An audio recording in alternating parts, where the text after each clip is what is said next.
जैसे मेरे जैसे लोग बदलने वाले हैं आपके दिशा निर्देशन। प्रखर साहित्यकार मंच, इसमें मैं ज्यादा कुछ कहना नहीं चाहता, लेकिन इसने काम ऐसा करा है जब से इसका जन्म। बहुत बहुत बधाई और धन्यवाद के साथ में मैं सबसे पहले तो भाई हीरेन्द्र जी को प्रणाम करना चाहता हूँ। आज का जो भी प्रोग्राम है वो इनके और इनके मित्रों के संगठन के द्वारा ही संभव हो पाया। अगर ये प्रयास नहीं करते तो आज संभवतः हम इस मौके को चूक सकते थे, कभी फिर कभी होता, लेकिन इन्होंने यथा समय बहुत ही अच्छा शुभ दिन देख करके नववर्ष भी है और हमारे आदरणीय भाई मासूम जी का जन्मदिन भी मनाया है, तो इसके लिए मैं इन्हें बधाई देता हूँ, बहुत बहुत शुभकामनाएं भी देता हूँ। जहाँ तक मासूम जी की बात है, मासूम जी से मेरा परिचय बहुत पुराना है। दिल्ली में एक गोष्ठी में हम मिले थे, बहुत पहले की बात है। तब भी ये मासूम जी लिखा करते थे, मासूम गाजियाबादी।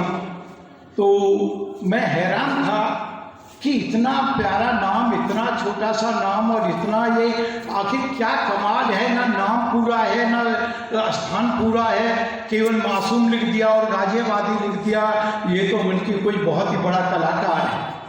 तो मैंने इनसे तभी पूछ लिया, मुझे ये भी शक था कि ये हिंदू है या मुसलमान है, क्योंकि जब शायरी करते हैं अक्सर हम लोगों में ये एक प्रचलन है कि शायरी करने वाला ज़्यादातर तो ये मुस्कुरा कर कहने लगे कि भाई मैं तो हिंदू हूँ।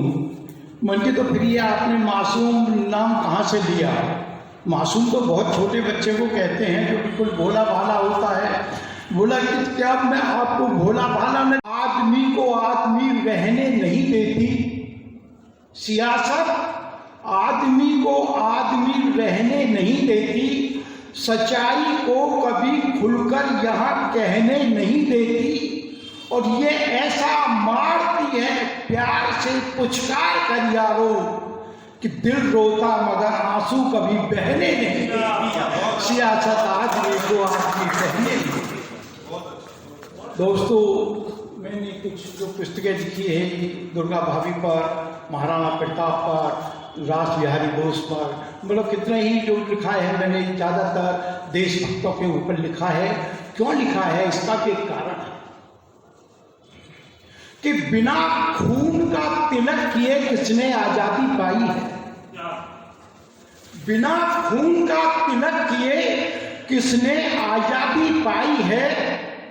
सांपों को मारे बिन किसने मणि यहाँ तियाई है?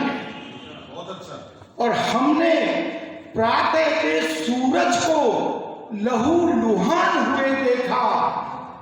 आप भी सुबह घूमने जाते हैं, मैं भी जाता हूँ।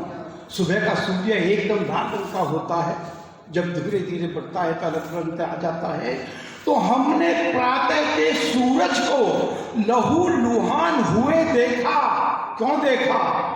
कि अंधियारों से लड़कर ही तो भोर यहाँ तक आई है, अंधियारों से लड़कर ही तो भोर यहाँ तक आई। इसीलिए दो उनकी और ही मुझे याद आ रही है कि पानी नहीं होता शहीदों का लहू यहाँ, कभी पानी नहीं होता शहीदों से यहाँ बढ़कर कोई दानी नहीं होता। और चलो प्रणाम करने उन शहीदों को सभी मिलकर कि जिनका इस जमाने में कोई सानी नहीं होता, कि जिनका इस जमाने में कोई सानी नहीं होता। तो ये बातें बहुत आगे बढ़ जाएंगी। और मैं भाई साहब के प्रति अपनी भाई साहब शुभकामनाएं प्रेषित करता हूँ। इनको शुभकामनाएं में ये कहता हूँ कि कम से कम 100 वर्ष तक तो ये जिए, ताकि हम जैसे लोग भी इनका पीछा करते करते वहाँ तक पहुँच जाएं।